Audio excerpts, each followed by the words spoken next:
Bloody hell.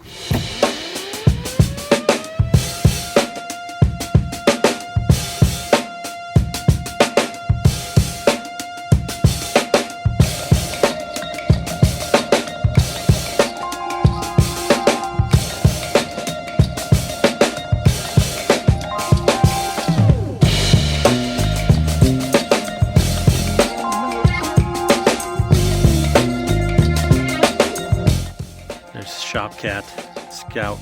He's keeping the shop clear of mice. Aren't you, buddy? Yeah, good job. Good job. So what we got going on? It's coming out to the trailer. Hook the battery back up. We're gonna go inside and mess with the thermostat on the furnace. The trailer is doubling as a garage right now for my dart.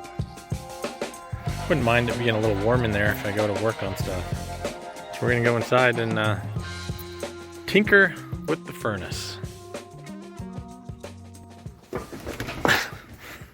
Bloody hell.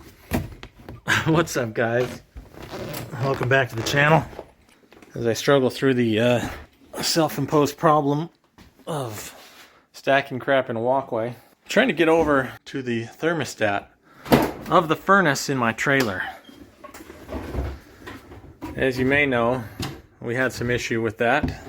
It's acting funny, doing weird things. The important part, though, is it's not staying on when I want it to be on to keep things warm. And it is winter in Utah, and it's supposed to get bloody cold here bloody soon. So we've already added some anti-freeze. But the dart is also sitting in what it's to be its garage for the next little bit. Since this trailer does have a furnace, it would be nice if it worked. So we're going to mess with that, see if we can get it to function correctly, so we can work on the dart in semi-warm conditions. So the way the furnace was acting, with the thermostat off, it would literally light and run for 4 or 5 minutes, and then shut off. Each morning, it would do that a couple of times, and so I thought, well, I guess first thing we need to do is see if this thermostat is bad. The old cover is off. I've unfastened, at least for now, the thermostat from the wall. We'll do some removing and reattaching of connections onto the new thermostat, which looks very, very similar. Hopefully there's no stupid issues that cause it not to function in here. But luckily I had this. I had it, bought it for my wife's vintage travel trailer project that she's been working on. And for some reason, it didn't work in that old trailer. So here it is, still in my stockpile. I'm going to get this switched out, and we're going to try and fire this beast up. All right, new thermostat installed, hooked up. The propane's been running. Now, drum roll. Imagine a drum roll. Imagine a drum roll right here. Brrr. Okay, I'll give you a little bit of a drum roll. All right, enough. Turn the sucker on.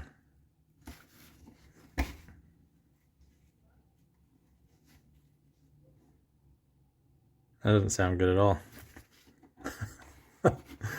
Literally nothing.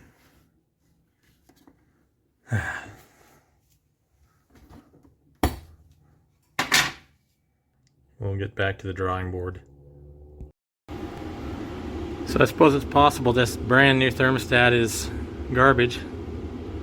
Just for a quick test, jumping the terminals, and guess what turned on and is lit at the moment?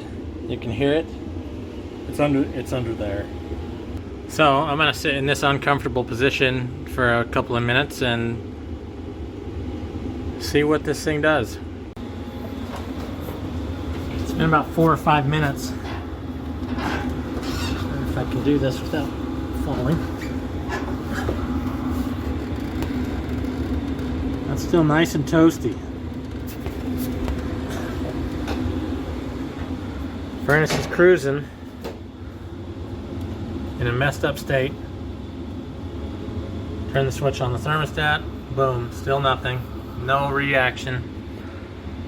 I'm gonna have to disconnect the terminal to actually turn that off. I'm not really familiar with these systems, so I'm kind of learning as I go here. But the furnace is on. It stayed on longer than I recall it ever staying on. So it seems like there's something going on here with this thermostat, or I don't know, could be the board.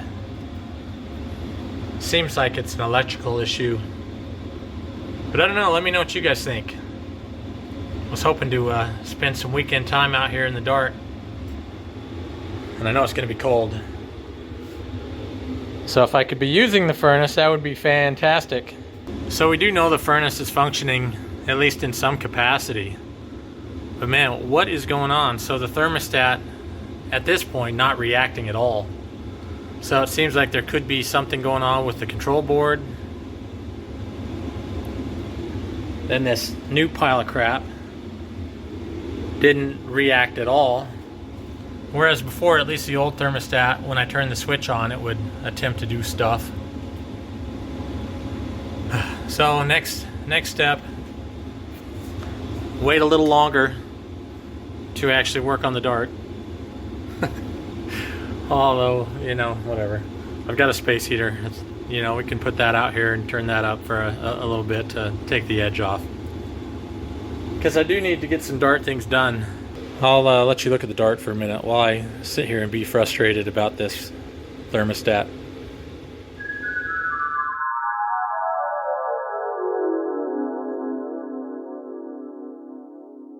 Okay, back to the thermostat.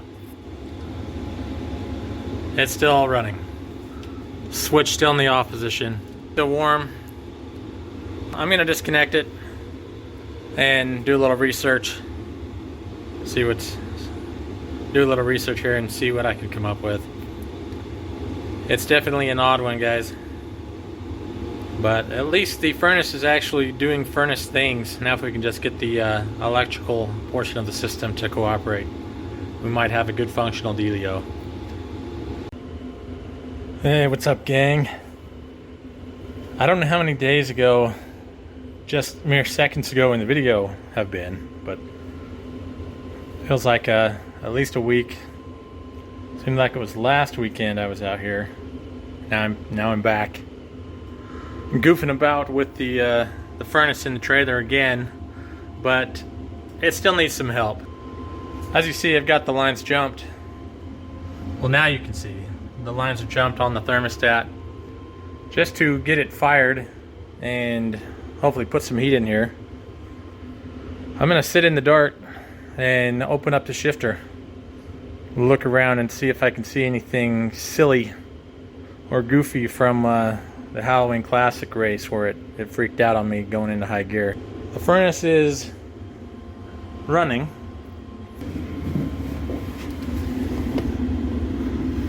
That feels like warm air. I should have kicked that thing on a half hour ago. It's bloody cold out here in the trailer. And when I sat down on the seat here in the dart, I think my biscuits froze up. Anyway, don't worry, don't mind that. It's not really important. What is important is this guy. This is a B&M Pro Ratchet. I've used several of these over the last 20 years or so, 22 years of my drag racing career. I use the term loosely, but here we are. I'm gonna take, well, apparently one screw out. Time and life has already taken one out for me, it looks like. But so we'll loosen those. This has to come off. The knob will have to come off as well. So on visual inspection, it is a little dirty in there. There's some grease that's gathered dust and whatnot. Okay, so we're in park. Reverse, neutral, and I have a reverse pattern manual valve body in here, so that's first. That's second.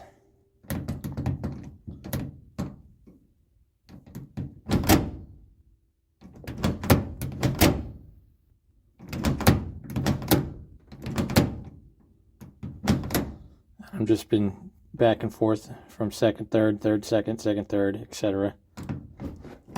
That's the end of the road there.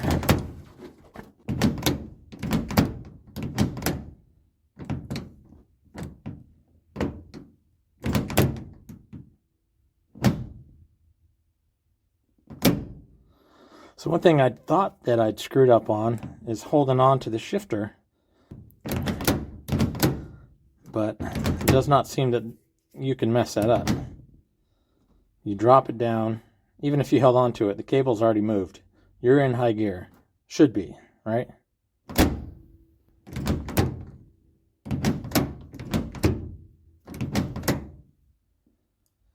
One would have to surmise that the shifter is doing its job.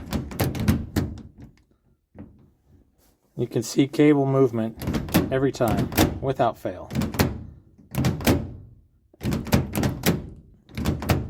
While I do want to, give that a little cleaning, a little re-grease, it doesn't seem like my problem is here. Perhaps here or down here, which obviously we don't want the last option to be a problem. So I'm not going to be doing a whole lot of anything underneath as far as diagnosis. So yeah, that would be a little tricky. I think we have to move on, as far as troubleshooting to cable adjustment. That's where I'm hoping, I like what I see here as far as movement. So we hope that it's a cable problem or an adjustment problem and not a transmission problem. As far as we know now, everything looked good as far as checking transmission fluid, levels, color of the fluid, no funky smells, no, shiny bits in the fluid. We need to kind of give it a good thorough. So I need to get this out of the trailer in the garage and get it jacked up, get a little help, have somebody up top while I'm underneath or vice versa, that sort of a deal. But we will clean this out. We'll give it a little brake clean bath, wipe it down and go from there just to rule it out and re-grease it. That's where we're at. So I'm not getting this car out of the trailer today. It's cold. It's freaking freezing in here, Mr. Bigglesworth. So the other problem is the charger would have to swap spots. We need to get some things done on the charger first, and then I'll have to move the trailer to unload it and drive the dart out, drive the charger in, etc., etc. So it's not going to happen, straight away, because we do have some things on the charger that need to happen before I can do that, because it currently won't run and drive. That's where we're at, guys. The B&M Pro Ratchet looks to be a functional unit. I guess to sum it all up, in a nutshell, we've somewhat ruled out the shifter. Certainly until we can check the cable and adjustment and go from there. So if you haven't already, please subscribe, please like, please share, and I'll see what I can do to keep bringing you more content. I'm hoping that it's entertaining and enlightening, even informative. I do this because it's fun, but I do this because I hope you guys find it fun as well. In the meantime, guys, we'll get back to things as soon as we can, and thank you very much for watching. We'll see you on the next one.